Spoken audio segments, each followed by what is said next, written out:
Right now, today, something is happening in this world that Jesus warned you about. Not in a distant future, not in your grandchildren's lifetime, now, in your lifetime. Most people will scroll past this. Most will stay asleep, but you are still here. That means something. God does not let people stumble onto truth by accident. Matthew 24 is the chapter Jesus gave us as a map. Most Christians have never truly read it. Not read it the way it was meant. Not read it as a letter written personally for you. By the end of this video, you will see what has been hidden in plain sight for 2,000 years. You will know without doubt what God is doing right now and what He needs from you. Stay with me. This is not a warning meant to frighten you. It is a love letter meant to prepare you. You have felt it.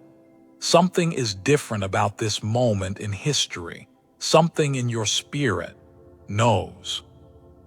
The news is too heavy. The world is too loud. And the peace you used to feel, it takes more effort now. That is not anxiety. That is your spirit responding to a world, moving toward its appointed hour. God wired you to feel what the sleeping world cannot. That sensitivity is not weakness. It is calling. You are not placed in this exact moment by accident. God positioned you here, deliberately, purposefully. Every generation thinks they might be the last, but not every generation sees what this generation sees. The convergence of signs happening now has no historical parallel.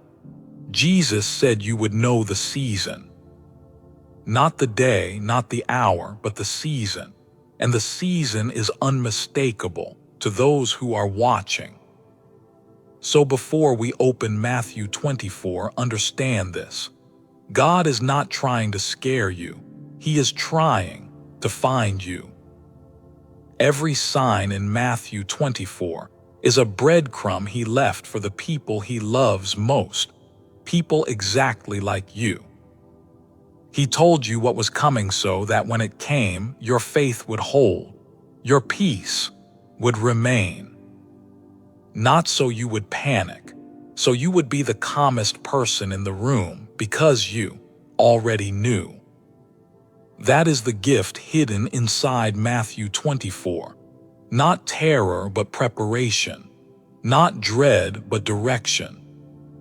Let us now open this chapter the way Jesus intended, as a conversation between Him and you. The disciples came to Jesus privately. They asked Him one of the most important questions ever asked.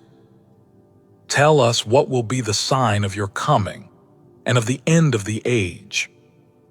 Jesus did not deflect.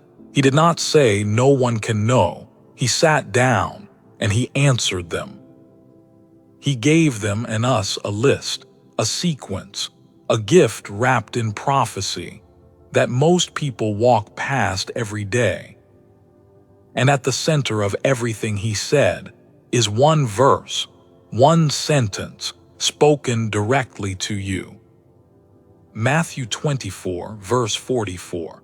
So you also must be ready, because the Son of Man will come at an hour you do not expect.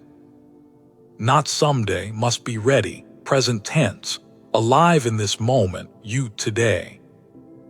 That single verse is not a threat. It is the most loving thing Jesus ever said about your future. He told you so you could be ready. He warned you because He wants to find you watching, not sleeping. Lesson 1. Jesus said the very first sign of the end is deception, not war, not famine, deception. Many will come in my name saying I am the Christ, and will deceive many. Matthew 24, verse 5. Look at your phone, look at your feed. How many voices are telling you they speak for God today? The weapon against deception is not intelligence. It is intimacy, knowing His voice so well that counterfeits fail. This knowledge is for protection, not destruction. God shows you these signs to keep you safe, not afraid. Spend 5 minutes daily in His Word. Before you open your phone, feed the right voice first. Lesson 2. Jesus said you will hear of wars and rumors of wars, but He said, do not be alarmed. Do not be alarmed. 3 words that carry the entire weight of God's sovereignty over human chaos. God's timing is not a delay, it is a promise. Every conflict you see is moving toward His appointed conclusion. Your peace is not dependent on the news cycle. It is dependent on knowing who holds the final word. Lesson 3. Jesus warned that in the last days many will fall away from faith. Love will grow cold. You have seen it. Friends who once believed, family who once prayed, they stopped, and you noticed. That grief you carry for the ones who left, God carries it too. You are not alone in that ache. But the warning is also for you. Cold faith does not happen overnight. It happens in small surrenders. Missing prayer once becomes twice. Skipping church becomes habit. Slowly, the fire dims, without you noticing. Guard your faith like your life depends on it, because in eternity, it does. Lesson 4. Jesus gave one final sign before the end, the most hopeful sign of all. Matthew 24, verse 14. This gospel of the kingdom will be preached in the whole world, and then the end will come. This is the only sign in Matthew 24 that requires our participation. The rest we observe. This one we complete. You sharing your faith even to one person is not small. It is prophetically significant. You are part of the finish line. Lesson 5. Jesus pointed to a fig tree. He said, when you see its branches get tender and its leaves appear, you know. The fig tree in Scripture has always represented Israel. In 1948, the nation of Israel was reborn. The leaves appeared. Jesus said the generation that sees this will not pass away before all these things happen. Think about that. We are that generation, not the next one, not in 1,000 years. The generation alive right now is the fig tree generation.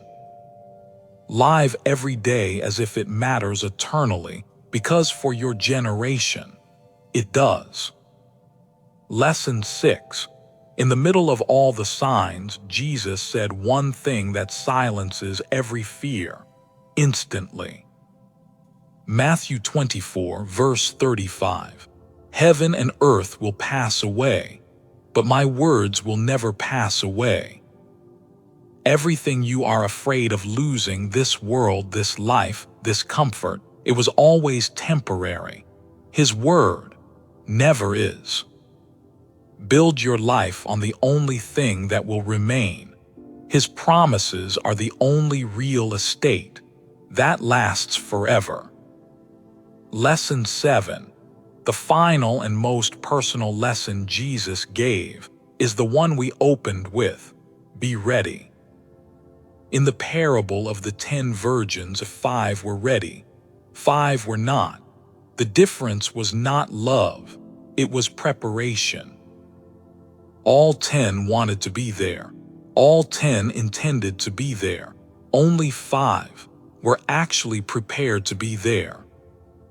Readiness is not a moment, It is a lifestyle. Let every day be lived as an act of sacred preparation. Now you know what Jesus showed his disciples on that hillside 2,000 years ago, and he showed it to you. You were never too broken for God. No matter where you are in your faith, he positioned you to hear this today. This is your moment of surrender, and it is your greatest strength, not weakness, the strongest thing you will ever do. The world will keep accelerating, the signs will keep increasing, and you will keep standing.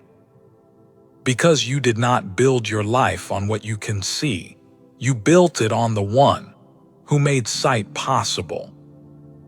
God did not bring you this far to abandon you now.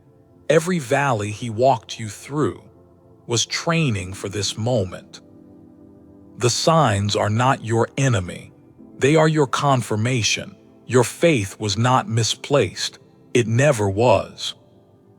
You are standing in the most significant moment in human history, and you are standing on the right side of it. This is not the end of your story. According to Matthew 24, this is the beginning of everything God promised. If Matthew 24 spoke to you today, if something in your spirit moved, that was not accident. That was God. Every week on this channel, we open the Word together, not to frighten, not to entertain, to prepare. If you want your soul fed every week with what matters most, subscribe. Not because we need the number, because you deserve to not walk through this season alone. One question before you go, leave it in the comments. I read every single one. When the world feels most chaotic, what is the one truth about God that you hold on to keep your peace?